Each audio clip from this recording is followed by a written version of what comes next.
Are you in the cynical and skeptical category, or are you in the naive and blind category?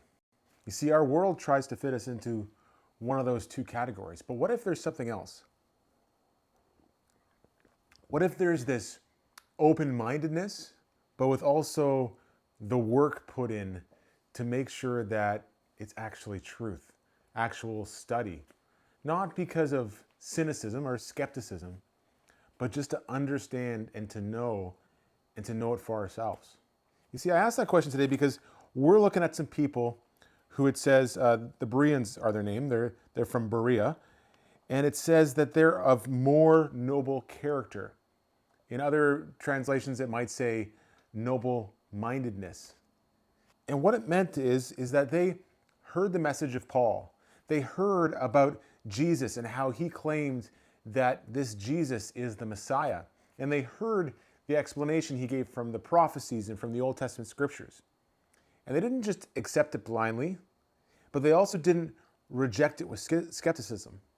They went back to their homes, they studied the Old Testament scriptures, and found out that actually what he was saying was true. See, sometimes we hear things on a Sunday, or you hear a video, and maybe something stands out and it just doesn't sit right with you.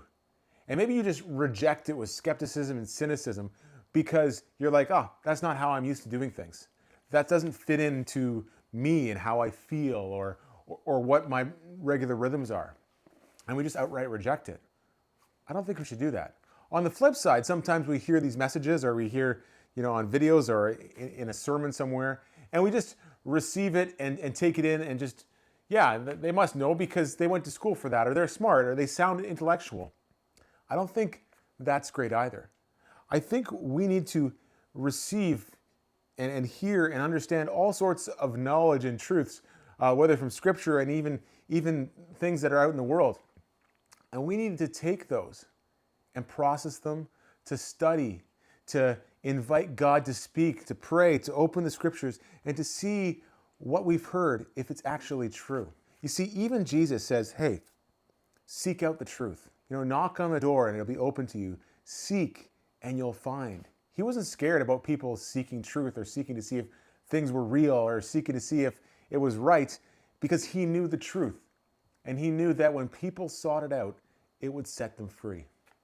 And so today, my encouragement for you is be more like a Berean. Maybe even open up this scripture, Acts 17, verses 10 down to verse 15, and see what their lives were like, and let it encourage you today.